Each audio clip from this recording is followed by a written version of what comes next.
ये है 11th standard statistics का लेक्चर और आज हम डिस्कस कर रहे हैं ऑर्गेनाइजेशन ऑफ डेटा। स्टेटिस्टिक्स क्या था, याद करो। स्टेटिस्टिक्स में हम क्या कर रहे थे, जो भी न्यूमेरिकल फैक्ट्स हैं उन्हें यूज़ कर रहे थे ताकि हम अपनी इकोनॉमिक्स की जो भी थ्योरीज हैं उन्हें बैकअप कर सके, उनका एक actual real life based data base create कर सके, राइट। तो सबसे पहले चैप्टर में उन्होंने हमें समझाया स्टेटिस्टिक्स क्या हो रहा है, आप इसमें करने क्या वाले हो, डेटा से डील करोगे। फिर बोला कि डेटा कितने टाइप्स का होता है ये समझो, कहाँ कहाँ से डेटा मिल सकता है ये समझो। फिर वो आगे बढ़े, बोला कलेक्ट करना सीखो अब डेटा को। अब वो क्या बोल रहे हैं कि ये जो कलेक्टेड डेटा है इससे कोई मतलब निकालने के लिए आपको ये जो भी रॉ इन्फॉर्मेशन है इसको एक अरेंजमेंट करना पड़ेगा। पहले आपको इसका ऑर्गेनाइजेशन करना पड़ेगा, चीज़ों को सही ढंग से, जो भी चीज़ें सेम नेचर की उसे एक डब्बे में डाल दो, जो अलग नेचर के उसे अलग डब्बे में, जो तीसरे नेचर के उसे तीसरे डब्बे में। ऐसे चीज़ों को अरेंज कर दो, ऑर्गेनाइज कर दो ताकि हम उससे कुछ ना कुछ रिजल्ट तक पहुंच सके। तो ये चैप्टर हमें सिखाने वाला है कि ऑर्गेनाइजेशन होगा कैसे, राइट। तो सबसे पहले समझ रहे हैं ऑर्गेनाइजेशन क्या बोल रहा है। Arranging collected data into some classes according to their characteristics. उनकी जो भी कैरेक्टरिस्टिक्स है, जो भी उनके अलग अलग फीचर्स हैं, उनके बेसिस पे हमें क्या करना है, चीज़ों को अलग अलग क्लासेस में डालना है। इस प्रोसेस को क्या बोलेंगे, ऑर्गेनाइजेशन। अब ऑर्गेनाइजेशन में जो क्लासेस बन रही हैं ना, इन क्लासेस को जब आप क्रिएट कर रहे हो उसको नाम दिया जाता है क्लासिफिकेशन। क्या बोल रहे हैं देखो, arrangement of data into classes according to resemblance in characteristics is called classification of data। अलग अलग क्लासेस में डालना क्या हो जाएगा, क्लासिफिकेशन हो जाएगा। जब आप क्लासिफिकेशन कर दोगे तो आपको ऑर्गेनाइज्ड डेटा मिल जाएगा। बोलो किसको बात समझ में आ रही है, हाँ या ना। इतनी बात हमें क्लियर हो रही है। तो अब हम क्या बात करने वाले कि जो हम ये क्लासिफिकेशन करेंगे इससे हम अचीव क्या करना चाहते हैं, ऑब्जेक्टिव क्या है क्लासिफाई करने का, और क्लासिफाइड जो भी डेटा होगा उसके क्या क्या कैरेक्टरिस्टिक्स होंगे, वो डेटा हमें देखने में एक्चुअली दिखेगा कैसा।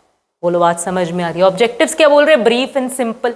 जो भी इंफॉर्मेशन हमारे पास रॉ फॉर्म में पड़ी थी, अब हम जब उसे क्लासिफाई करते हैं, क्लासिफिकेशन करते हैं, तो हमारा ऑब्जेक्टिव क्या होता है कि उसे हम ब्रीफ और सिंपल बना ले, उसकी कुछ ना कुछ यूटिलिटी यानी कि यूजेज क्रिएट कर ले, डिस्टिंक्टिवनेस क्रिएट कर ले, यानी कि जो भी रॉ डाटा है उसको अलग अलग करेक्टरिस्टिक्स के बेसिस पे, अलग अलग उनकी जो भी विशेषताएं हैं उनके बेसिस पे हम उन्हें अलग अलग डब्बों में डाल दें, हाँ या ना। तो फिर क्या होगा, उनमें एक डिस्टिंक्टिवनेस यानी कि हर डब्बे में आप फर्क देख पाओगे। बोलो बात समझ में आ रही है। कंपेरेबिलिटी आ जाए, एक डब्बे को दूसरे के साथ, दूसरे को तीसरे के साथ आप कंपेयर भी कर पाओगे। साइंटिफिक अरेंजमेंट यानी कि एक सही तरीके से चीज़ें अरेंज हो जाएंगी जब आप क्लासिफिकेशन करोगे। अट्रैक्टिव एंड अफेक्टिव, जो भी आपका डेटा होगा जब आप उसको क्लासिफाई कर दोगे तो वो ढंग का दिखेगा, अट्रैक्टिव दिखेगा और अफेक्टिव होगा, यानी कि उसका कुछ ना कुछ मतलब निकालना पॉसिबल हो पाएगा। बोलो बात समझ में आ रही है। क्लासिफाइड डेटा दिखेगा कैसा, कैरेक्टरिस्टिक्स क्या होंगे, कॉम्प्रिहेंसिव होगा, यानी कि जो भी इतनी सारी बड़ी सारी इंफॉर्मेशन है उसको ये क्या कर देगा, कॉम्प्रिहेंड कर देगा, एक निष्कर्ष पे ले आएगा, रिजल्ट पे ले आएगा।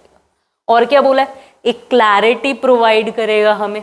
और क्या बोला है, होमोजेनिटी। जब भी आप डेटा को एक टेबल में डालोगे, जैसे फॉर एग्जाम्पल हम बात करें कि हमने पूरे स्कूल के बच्चों की क्या की, हाइट का डाटा कलेक्ट कर लिया, फिर हमने उस डेटा को क्लास वाइज ऑर्गेनाइज कर दिया। 5th स्टैंडर्ड के बच्चों की इतनी हाइट है, 6th स्टैंडर्ड के बच्चों की इतनी हाइट है, 7th स्टैंडर्ड के बच्चों। अब ये ऑर्गेनाइजेशन करने के बाद हम डेटा में एक तरीके की होमोजेनिटी यानी कि सेम नेचर की चीज़ें एक जगह पर पड़ी है वो भी ऑब्जर्व कर पाएंगे। और क्या बोला है, सूटेबिलिटी। सूटेबिलिटी का क्या मतलब होता है, सूटेबिलिटी का मतलब होता है जब कोई चीज़ एक सही तरीके से प्रेजेंट की जाती है, उस नेचर को सूट कर रही होती है।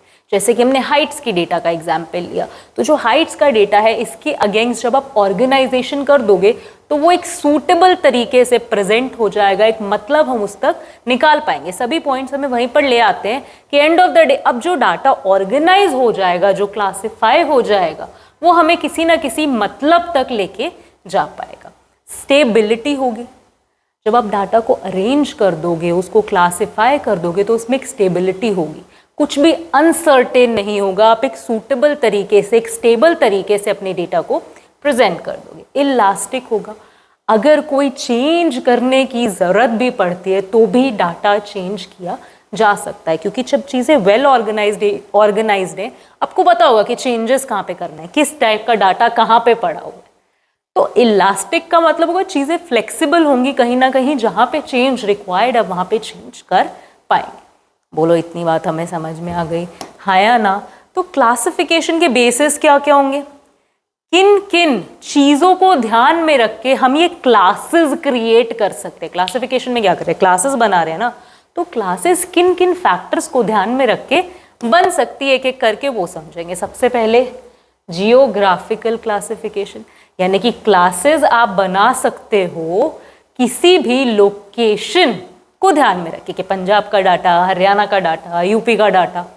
बोलो बात समझ में आ रही है? क्या लिखा है, classification is based on different geographical locations. Simple सी बात है, ज़्यादा समझने समझाने को इसमें कुछ है नहीं। नेक्स्ट क्या है, क्रोनोलॉजिकल क्लासिफिकेशन। इसमें क्या होगा, आप डेट एंड टाइम के हिसाब से चीज़ों की क्लासेस क्रिएट करोगे। जो भी डेटा है उसकी क्लासेस कैसे क्रिएट होंगी, टाइम या डेट के बेसिस पे, कि जैसे जैसे इवेंट्स होते जा रहे उस हिसाब से हम डेटा को अरेंज कर लेंगे। बोलो बात समझ में आ रही है? Classification is based on time and date. देख सकते हो 2020 में 80 लाख का सेल्स है, 21 में 60 लाख का है, 22 में 90 लाख का। बोलो बात समझ में आ रही है, हाँ या ना? नेक्स्ट हमारे पास क्या है, क्वालिटेटिव क्लासिफिकेशन। जब आप चीज़ों की क्वालिटी को ध्यान में रख के क्लासेस क्रिएट करते हो, तब आप उसको नाम देते हो क्वालिटेटिव क्लासिफिकेशन। एग्जाम्पल के तौर पे यहाँ पे जो भी डेटा है वो मैंने कैसे किया है, मेल और फीमेल पे बेस करके। अब आप कहोगे क्वांटिटी तो यहाँ पे है तो सही, कि यहाँ पे 30 मेल्स काम कर रहे हैं और 25 फीमेल्स काम कर रही है, क्वांटिटी तो है। क्वांटिटी होगी क्योंकि हम डेटा कलेक्ट कर रहे हैं। ऑब्वियसली स्टैटिस्टिक्स हमेशा न्यूमेरिकल फैक्ट्स पे बेस्ड होगा।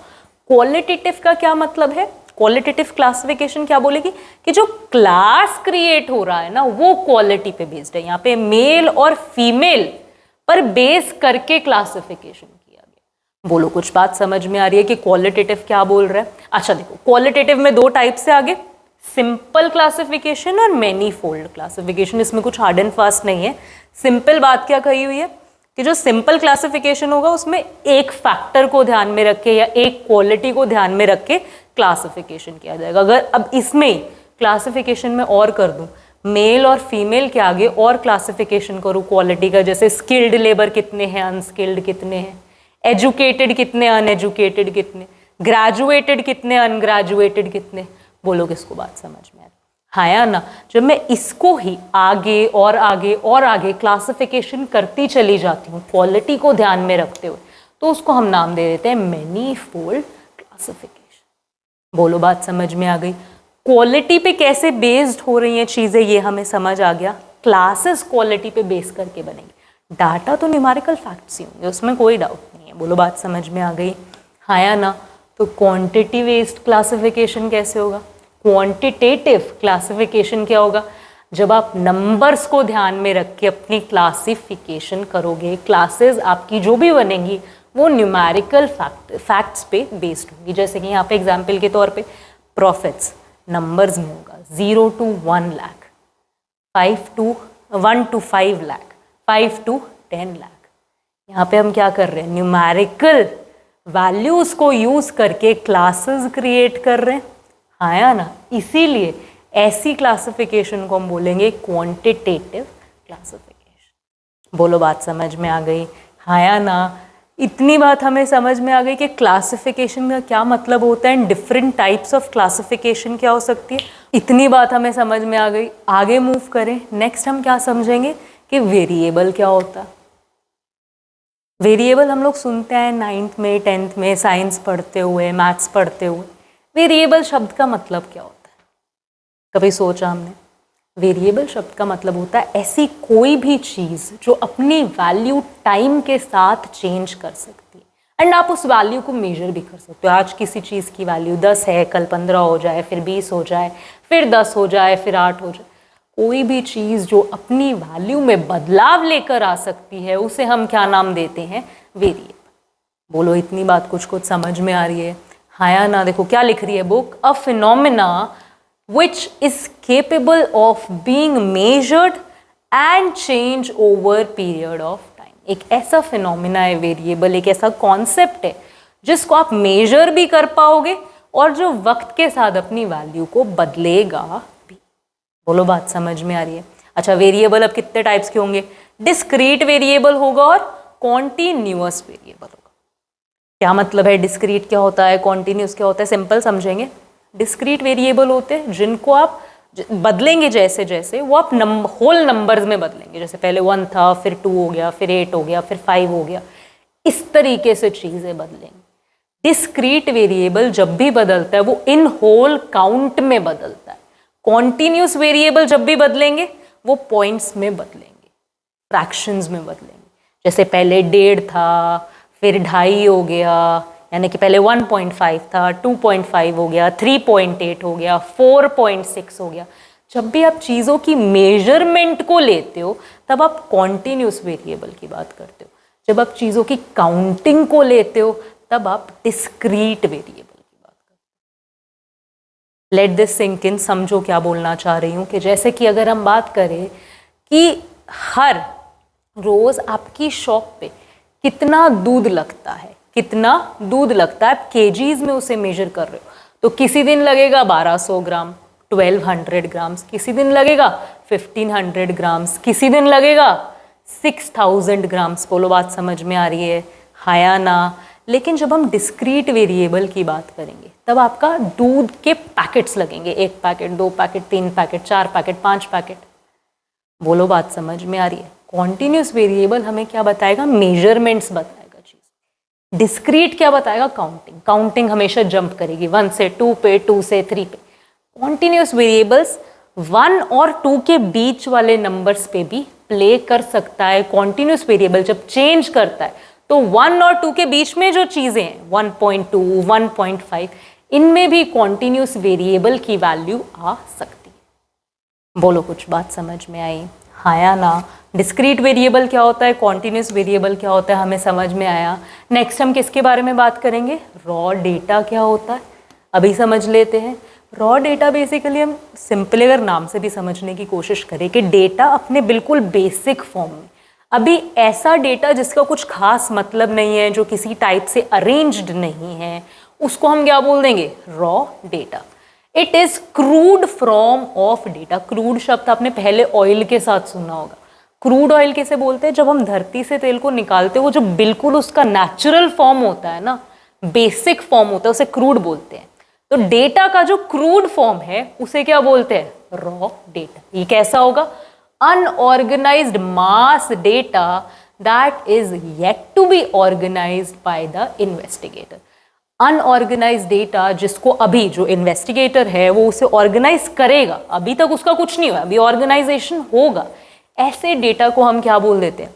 Raw data. When this raw data is classified in some logical order it is called series. नया शब्द आ गया अब हमारे पास। जब डेटा को ऑर्गेनाइज किया जाएगा वो क्या बन जाएगा? सीरीज बन जाएगा। बोलो बात समझ में आ रही है? अब हम क्या समझेंगे कि फिर सीरीज कितनी टाइप्स की होती है? हाँ या ना? सीरीज बेसिकली 2 टाइप्स की होंगी आपके पास, इंडिविजुअल सीरीज और फ्रीक्वेंसी सीरीज। इसका थोड़ा सा मतलब समझते हैं, फिर एग्जाम्पल्स पे चलेंगे एंड सीधा बात करेंगे कि ये कैसी इंडिविजुअल सीरीज कैसी दिखेंगी और डिफरेंट डिस्क्रीट सीरीज कैसी दिखेंगी। ओके, तो इंडिविजुअल सीरीज की अगर मैं बात करूं, इंडिविजुअल सीरीज में आपको फ्रीक्वेंसी नहीं मिलेगी।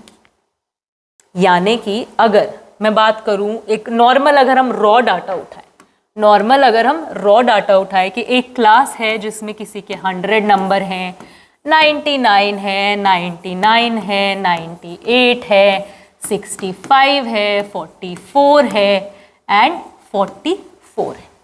बोलो किसको बात समझ में आ रही है?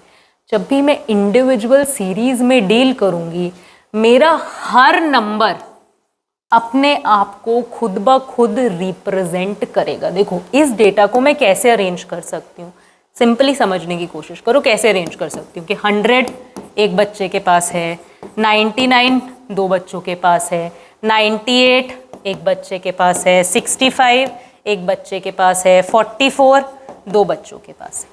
बोलो किसको बात समझ में आ रही है? मैं डाटा को ऐसे अरेंज कर सकती हूँ, हाँ या ना? लेकिन इंडिविजुअल सीरीज में डेटा ऐसे अरेंज नहीं होगा। बोलो किसको बात समझ में आ रही है? इंडिविजुअल सीरीज में हर नंबर अपना रिप्रेजेंटेशन खुद ही करेगा। आप किसी भी नंबर को फ्रीक्वेंसी से रिप्रेजेंट नहीं करोगे। फ्रीक्वेंसी क्या होती है, यहां पर अगर हम ये समझ लेते तो हमारा डाउट बिल्कुल क्लियर हो जाएगा। फ्रीक्वेंसी क्या होती है? नंबर ऑफ टाइम्स कोई भी चीज जब अकर करती है उस नंबर को हम बोलते हैं फ्रीक्वेंसी। जैसे कि मैं बोलूं अगर 100 नंबर 5 बच्चों के आए हैं तो एक क्लास में 100 आने की फ्रीक्वेंसी कितनी हो जाएगी? 5 हो जाएगी। बोलो किसको कुछ कुछ बात समझ में आ रही है, हाँ या ना?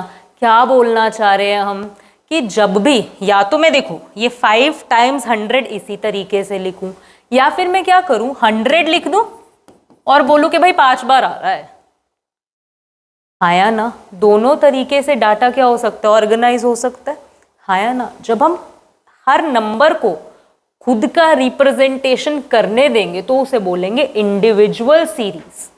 लेकिन जब हम नंबर को उसकी फ्रीक्वेंसी के कितनी बार रिपीट हुए उससे रिप्रेजेंट करेंगे तब हम बात करेंगे फ्रीक्वेंसी सीरीज की। बोलो कुछ कुछ बात समझ में आ रही है, हाँ या ना?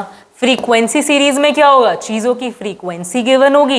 इंडिविजुअल सीरीज में फ्रीक्वेंसी नहीं होगी, हर नंबर खुद को खुद ब खुद ही रिप्रेजेंट करेगा। बोलो बात समझ में आ रही है? तो इंडिविजुअल सीरीज को हम अरेंज कैसे कर सकते हैं? सीरियल नंबर में कि रोल नंबर 1 के 100 नंबर हैं, 2 के 99 है, 3 के 75 है, इस तरीके से अरेंज कर सकते हो सीरियल नंबर पे बेस करके। या फिर कैसे कर सकते हो? असेंडिंग डिसेंडिंग में लगा लो। हमने क्या किया? 100 100 99 97 75 70 65 63 ऐसे अरेंज कर लो। 63 65 70 75 97 99 100 100 ऐसे अरेंज कर लो। छोटे से बड़े की तरफ चले जाओ या बड़े से छोटे की तरफ आ जाओ, ऐसे अरेंज कर लो। पर यहाँ पे आप क्या नोटिस कर रहे हो कि जो भी चीज़ें 2 बार अकर कर रही हैं, 100 और 100 2 बार अकर कर रहा है तो हमने इसे 2 बार ही लिखा है। बोलो किसको बात समझ में आ रही? क्योंकि इंडिविजुअल सीरीज है, हर नंबर खुद ब खुद ही रिप्रेजेंट करेगा अपने आप को। बोलो बात समझ में आ रही है, हाँ या ना? नेक्स्ट हम किसकी बात करेंगे? फ्रीक्वेंसी सीरीज की। फ्रीक्वेंसी सीरीज में क्या होगा? डिस्क्रीट सीरीज होंगी जिसको फ्रीक्वेंसी एरे भी बोल देते हैं, या फिर फ्रीक्वेंसी डिस्ट्रीब्यूशन सीरीज होगी। बोलो बात समझ में आ रही है, हाँ या ना? ओके, अब हम समझते हैं कुछ टर्म्स बेसिकली जो हमें फ्रीक्वेंसी सीरीज को समझने में हेल्प करेगी। फ्रीक्वेंसी का मतलब हम समझें अभी भी कि नंबर ऑफ टाइम्स कोई भी आइटम अपने आप को रिपीट कर रही है उसे हम क्या बोल देते हैं? उसकी फ्रीक्वेंसी बोल देते हैं। जैसे 100 अगर 5 बार आ रहा है तो 100 की फ्रीक्वेंसी क्या हो गई? 5 हो गई। क्लास फ्रीक्वेंसी क्या होता है?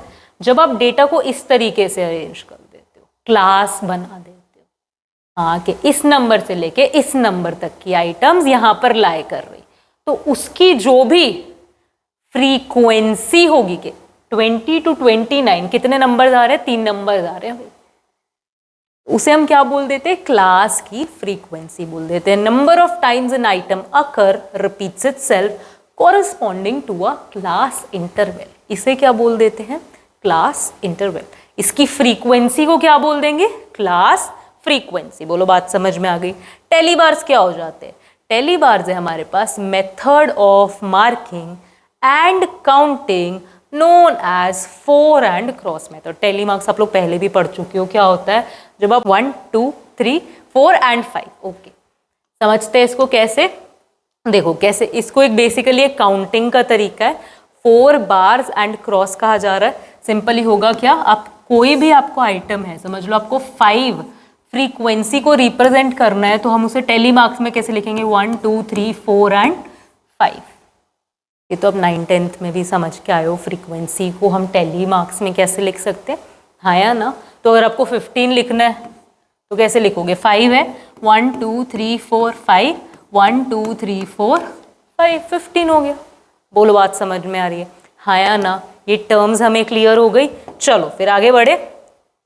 आगे अब हम धीरे धीरे बात करते हैं कि डिस्क्रीट सीरीज क्या है और फ्रीक्वेंसी डिस्ट्रीब्यूशन सीरीज क्या है। तो सबसे पहले हम डिस्क्रीट सीरीज की बात कर रहे हैं। यहाँ पर क्या होगा, देखो एग्जाम्पल से समझो, जो भी मार्क्स हैं वो क्लासेस में क्रिएट नहीं होंगे, यानी कि हम क्लास इंटरवल नहीं बना रहे हैं, हम हर नंबर को उसकी फ्रीक्वेंसी दे रहे हैं। हर एक नंबर के पास अपनी फ्रीक्वेंसी है। यहाँ पर हमने क्लास नहीं बनाई है कि 15 to 17 इतने नंबर लाए कर रहे हैं, नहीं। यहाँ पे हमने क्या किया है, हर एक नंबर को एक इंडिविजुअल स्पेस दी है। बोलो बात समझ में आ रही है? उसके अगेंस्ट क्या, कुछ ना कुछ फ्रीक्वेंसी है। क्या लिखा है? Series of data in which the data is presented in a way that exact measurements of its items are clearly shown. अब 15 कितने आपको क्लियरली पता चल रहा है कि 4 15 है। अगर मैं ऐसे क्लास इंटरवल क्रिएट कर देती कि 15 to 17 कितनी आइटम्स है, मैं लिख देती 4 5 6 7 8 एंड 9 समझ लेते हैं, 8 समझ लेते हैं। बोलो बात समझ में आ रही है? मैं क्या कर देती, 15 to 17 कितने आइटम्स है, 8 आइटम्स है। अगर मैं इसको इस तरीके से लिख देती तो आपको पता लगता 15 कितने हैं, 16 कितने हैं, 17 कितने, नहीं पता लगता। डिस्क्रीट सीरीज हमें एग्जैक्टली बताता है कि जो भी क्लासेस बनी हुई हैं उसके अगेंस्ट नंबर कितने हैं, कि 15 4 है।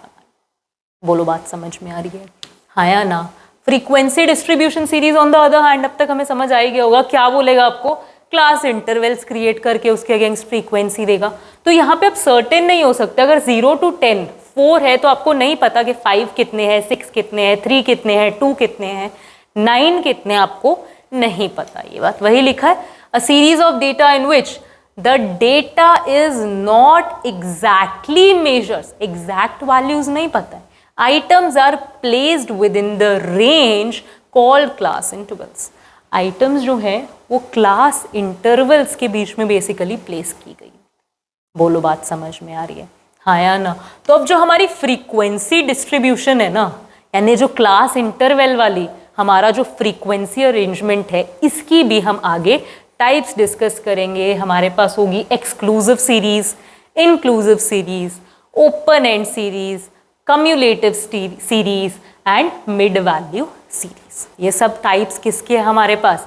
फ्रीक्वेंसी डिस्ट्रीब्यूशन के, यानी कि जो क्लास इंटरवल्स वाला हमने फ्रीक्वेंसी टेबल देखा है उसके ये क्या है, डिफरेंट टाइप्स हैं। हम डिस्क्रीट सीरीज की बात नहीं कर रहे, यानी कि इतनी बात हमें क्लियर है कि ये जो बात हो रही है ये बनेंगे तो क्लास इंटरवल्स, सिर्फ एक सिंगल वैल्यू रिप्रेजेंटेशन की बात नहीं हो रही। अभी क्लास इंटरवल्स कैसे कैसे वेरी कर सकते हैं वो पढ़ने की कोशिश करते हैं। एक्सक्लूसिव सीरीज क्या बोलेगा? In such a series for a particular class interval, एक क्लास इंटरवल में all the data items having values ranging from its lower term to just below the upper limit are counted in the class interval. In other words, we do not include items that have value less than the lower limit, equal to the upper limit and greater than the upper limit. बहुत ज़्यादा लिखा हुआ है, confuse हो गए हैं इतनी English? देखो सिंपल क्या बोला है कि ये आपकी जो भी फ्रीक्वेंसी डिस्ट्रीब्यूशन सीरीज बनी हुई है, हाँ या ना, अगर ये एक्सक्लूसिव है तो इसमें सिंपल सी एक चीज़ क्या होने वाली है, क्या क्या इंक्लूड होगा? 40 इंक्लूड होगा, 50 इंक्लूड नहीं होगा। 40 to 50 से पहले तक जो भी नंबर्स हैं वो सभी के सभी इसमें इंक्लूड होंगे, चाहे वो 49 हो, चाहे वो 49.5 हो, चाहे वो 49.9 हो, सारे नंबर्स इंक्लूड होंगे। सिर्फ 50 इंक्लूड नहीं होगा। अगर आपके पास 50 नंबर आ जाता है तो वो इस क्लास इंटरवल में इंक्लूड होगा। सिंपल सी बात है, एक्सक्लूसिव सीरीज समझ आ गई। क्या इंक्लूड होगा एक्सक्लूसिव सीरीज में? Upper limit, lower limit, upper limit and lower limit. लो, ये है लोअर लिमिट, ये है upper limit. Upper limit include नहीं होगी, लोअर लिमिट इंक्लूड होगी। अपर लिमिट से पहले तक जितने भी नंबर्स हैं सभी के सभी इंक्लूड होंगे। एक्सक्लूसिव सीरीज क्लियर हो गया। इंक्लूसिव सीरीज क्या बोलेगा? इंक्लूसिव बोलेगा भाई अपर लिमिट भी इंक्लूड कर लो और लोअर लिमिट भी इंक्लूड कर लो, यानी 10 भी इंक्लूड होगा और 19 भी इंक्लूड होगा, एंड उसके बीच में जितने भी नंबर्स है वो भी सभी के सभी इंक्लूड होंगे। नेक्स्ट में 20 to 29 सारे इंक्लूड हो रहे हैं, नेक्स्ट में 30 to 39 सारे इंक्लूड हो रहे हैं। बोलो बात समझ में आ गई? ये हमारे पास क्या हो गई? Inclusive series. क्या मतलब है? We do not include the items with value less than the lower limit. 10 से कम वाली वैल्यूज, 20 से कम वाली वैल्यूज इंक्लूड नहीं होंगी, ठीक है। And greater than the value of upper limit, 19 से ज्यादा वाली वैल्यू इस क्लास इंटरवल में इंक्लूड नहीं होगी। वो कहाँ इंक्लूड होगी? इसमें। बोलो बात समझ में आ गई? हाँ या ना? नेक्स्ट हमारे पास क्या है? Open and series. Open and series का एग्जाम्पल देखो, आपको क्लियर हो जाएगा। यानी कि स्टार्टिंग पॉइंट या एंडिंग पॉइंट क्लियर ना हो तो ऐसी सीरीज को हम बोल देते हैं ओपन एंड सीरीज। अब यहाँ पे लिखा है 20 एंड अबव कितने हैं? 8। यानी कि आपको नहीं पता, 30 भी हो सकते हैं, 40 भी हो सकते हैं, 100 भी हो सकते हैं, 1000 भी हो सकते हैं, आपको नहीं पता। ऐसी सीरीज को हम क्या बोल देते हैं? Open and series. बोलोगे इसको बात समझ में आ रही है? कम्युलेटिव सीरीज क्या होगा? कम्युलेटिव आइडेंटिटी भी जब हम मैथ्स में पढ़ते थे, वहाँ पे हम क्या करते थे? चीज़ों को सम टुगेदर कर देते थे। तो यहाँ पे भी हम क्या करेंगे? फ्रीक्वेंसीज को जोड़ देंगे डिफरेंट क्लास इंटरवल्स की। कैसे? ऐसे, या तो मोर देन से या लेस देन से। यहाँ पे होगा क्या? जब लेस देन लिखा हुआ है, less than 5 29, less than 10 2 2 4, less than 15 4 6 5। अभी जो 4 6 5 है ना, इसमें 2 2 4 भी इंक्लूडेड है। 29 इस 2 2 4 में इंक्लूडेड है। 5 to 8 में 465 इंक्लूडेड है। बोलो किसको बात समझ आ रही? क्यों इंक्लूडेड है? देखो दिमाग लगाओ ना। जब लेस देन 10 लिखा हुआ है, लेस देन 10 में लेस देन 5 तो ऑलरेडी आएगा ही, 5 भी तो 10 से छोटा ही है। बोलो किसको बात समझ में आ रही है? तो लेस देन 10 में 6 7 8 9 ये तो नई चीजें हो गई, लेकिन जो पुरानी चीजें यानी कि 4 3 2 1 जो इस क्लास में आ रहा था वो भी तो लेस देन 10 होगा ही। बोलो किसको बात समझ में आ रही? तो ये ऐसे भी ऐड हो सकता है, या फिर हम इसे मोर देन के तरीके से भी सम करके लिख सकते हैं चीजों को। कैसे? मोर देन 0 कितने हैं? 50। मोर देन 10 कितने हैं? 42। यहाँ पे क्या हो रहा है? एडिशन नीचे की तरफ से होगा। बोलो ऊपर की तरफ से देखोगे तो सब्ट्रैक्ट होती जाएंगी, क्योंकि मोर देन 0 कितने थे? 50। मोर देन 0 में ये सारी वैल्यूज एडेड हैं, क्योंकि जो चीज़ें मोर देन 0 है वो मोर देन 50 भी होंगी, मोर देन 40 भी होंगी, मोर देन 30 भी होंगी, मोर देन 20 भी होंगी। बोलोगे इसको बात समझ में आ रही है या ना? क्या बोला है? In a cumulative series we either add or subtract the frequencies of all preceding class intervals to determine the frequency of a particular class. Further, the classes are converted into either less than the upper limit or more than the lower limit. बोलो किसको बात समझ आ रही है? तो आप less than में change कर लेते हो या फिर आप मोर देन में चेंज कर लेते हो। इतनी बात हमें बिल्कुल समझ आ गई, हाँ या ना? ये कम्युलेटिव सीरीज कैसे काम करती हैं। लास्ट हमारे पास क्या है? Mid value series. Mid value में क्या होगा कि जो भी हमारे क्लास इंटरवल्स होते हैं, समझ लो एक क्लास इंटरवल इमेजिन करते हैं 10 to 20। 10 to 20 का बीच में क्या होगा? 15 होगा, हाँ या ना? जब हम 15 को पिकअप कर लेते हैं एंड उसके अगेंस्ट फ्रीक्वेंसी लिखते हैं तो ऐसी सीरीज को बोल दिया जाता है मिड वैल्यू सीरीज। जब क्लास इंटरवल के बीच वाली वैल्यू उठा के अगेंस्ट हम उसके फ्रीक्वेंसी लिख देते हैं, इस सीरीज को नाम क्या दे देते हैं? Mid value series. A mid value frequency series is the one in which we have mid values of class intervals and the corresponding frequencies. बोलो किसको बात समझ में आ रही है? हाँ या ना? सिंपल सा चैप्टर था, हमने फटाफट कर लिया ये चैप्टर थोड़ा स्पीड में, क्योंकि अब हम क्या करने वाले हैं? Organization, collection. ये ज़्यादातर थ्योरी बेस्ड चैप्टर्स है। इसके बाद हम आने वाले प्रेजेंटेशन करना सीखेंगे डेटा का, कि किस तरीके से जो भी आप ये सीरीज ऑर्गेनाइज करके आए हो उसको ग्राफ्स में, चार्ट्स में, डायग्राम्स में अरेंज करके लोगों तक आप इसे पहुंचा सकते हो और असेसेबल बना सकते हो। तो नेक्स्ट चैप्टर में हम बात करेंगे प्रेजेंटेशन की, टेबल मैन्युफैक्चरिंग की, एटसेट्रा एटसेट्रा की। मिलेंगे जल्द ही, तब तक के लिए have a good day, keep learning.